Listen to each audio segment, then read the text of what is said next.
By now, I'm sure you figured out that we're approaching the Zohar not from the outside, the way historians and religious studies profs see it, but how the Zohar sees itself, on its terms. Remember, everything evolves as a result of desire, and the only kind of desire that the physical universe, including us, is made of is the will to receive.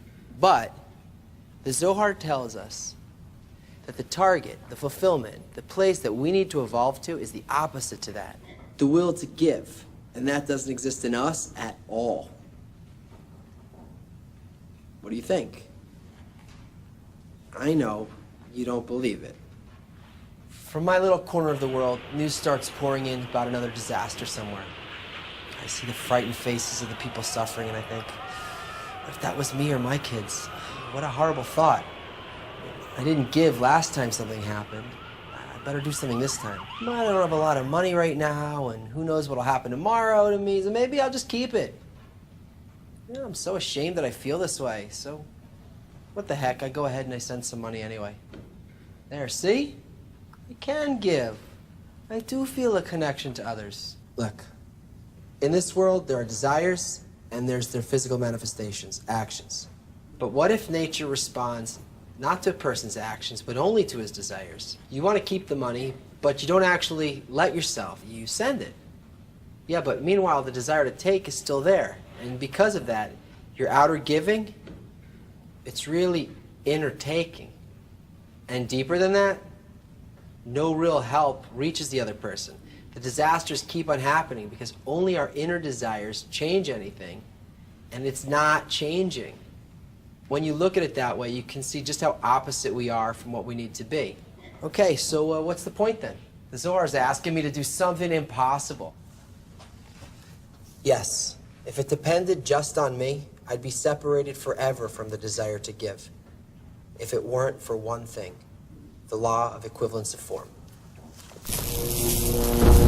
In the Zohar, the original intention, the blueprint behind creation, is to make a creature and bring it to complete fulfillment. The law of equivalence of form is the and bring it to part of the blueprint. Everything in existence is moved along by this law. On the inanimate level, it looks like the principle of entropy. From the moment after the Big Bang happened, exploding energy and spreading the universe out, entropy kicked in, slowing everything down until it will eventually reach a state of rest again. On the animate level, it looks like homeostasis. It's the pressure within living things to adapt to their surroundings. But even after things are guided into balance in the physical world, it's still just a balance. They still stay essentially what they were, and they're still separate things.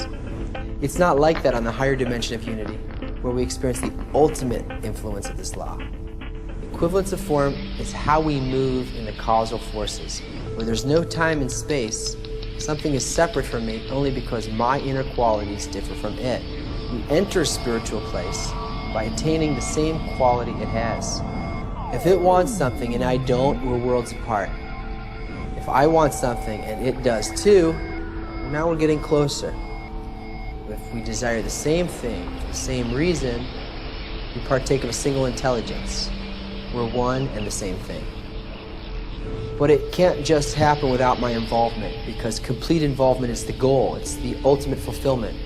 The pure transforming potential in this law is always there.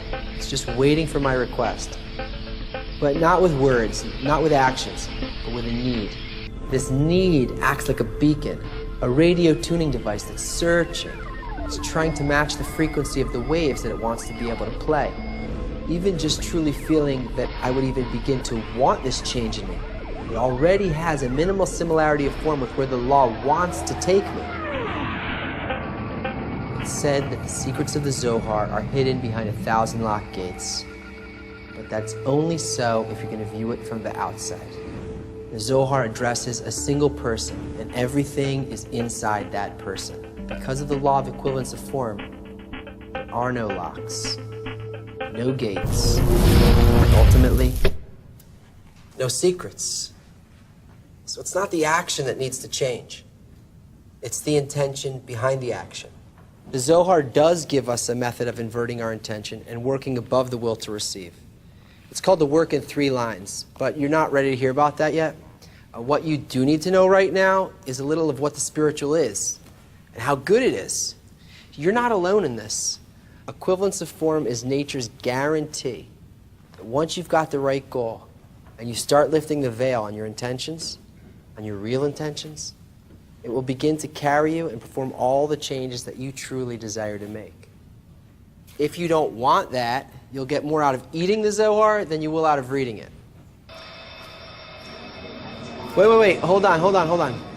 There's a little homework assignment. So for the next day, try to stop looking at what you're doing and see if you can catch who you're doing it for.